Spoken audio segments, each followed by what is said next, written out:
Le rideau est tombé ce samedi 8 août 2026 sur la deuxième édition du concours d'art oratoire 2 minutes pour convaincre. La cérémonie s'est déroulée à l'Azalaï Hôtel Bénin de Cotonou dans une ambiance marquée par l'éloquence, la créativité et la célébration du talent.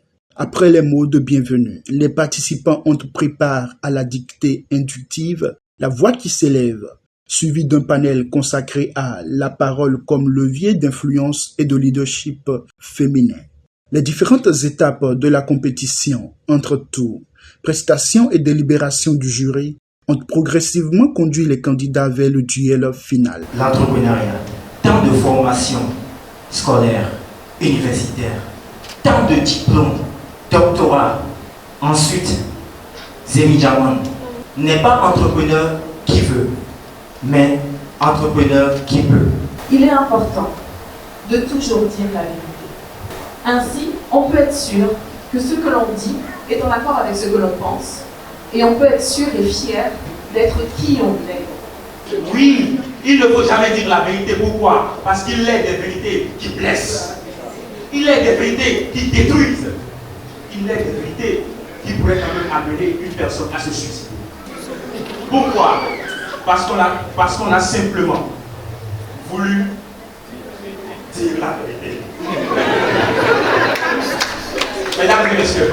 La cérémonie a été également marquée par la présentation officielle du livre Chronique d'une voix qui s'est révélée, ainsi que par un discours des Toastmasters autour du thème Où trouve-t-on le bonheur? Le duel final a permis de départager les derniers candidats avant la clôture et la remise des prix aux lauréats. Et si les gens ne faisaient pas le bonheur, pourquoi les riches le cherchent encore davantage? S'ils l'ont déjà. Parce qu'ils savent que c'est dans cette quête qu'ils vont parvenir à s'accomplir.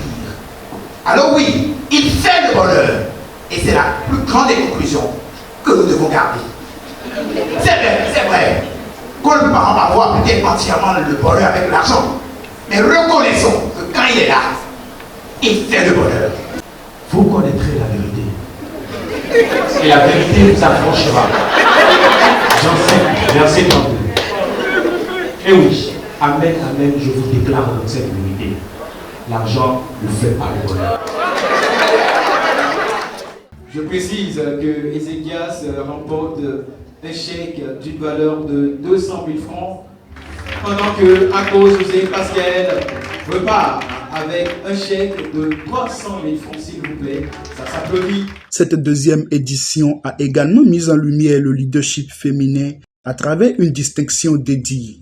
Visiblement émus, les lauréats ont exprimé leur joie, leur fierté et leur profonde gratitude envers les organisateurs, le jury, les partenaires et tous ceux qui les ont accompagnés. Je suis très fier de cette initiative et j'en profite pour saluer d'ailleurs l'équipe d'organisation parce que c'est un concours, c'est un creuset qui nous permet quand même de valoriser notre potentiel. Et voilà le résultat. Cette victoire n'est pas une victoire solitaire, c'est une victoire commune, de beaucoup d'accompagnement, de beaucoup d'encouragement, de beaucoup de prières. Il y a tellement de personnes qui ont contribué à ça. Et c'est également un acte de reconnaissance avec la musique éloquente qui a eu cette innovation que j'ai eu à dire, étant pour moi là où je me sentais bien, là où je sentais que c'était ma place. Elle a voulu vraiment donner de la place aux voix et elle a réussi à le faire. Donc gratitude, immense gratitude à la musique éloquente. J'ai été très impressionnée par la qualité du rendu des participants. Et nous avons été partenaires cette année, depuis l'année dernière également. Et je peux réitérer qu'on sera toujours partenaire l'édition prochaine. À travers cette deuxième édition, 2 minutes pour convaincre confirme ainsi son ambition de faire de la parole un véritable outil de confiance, d'influence et de leadership.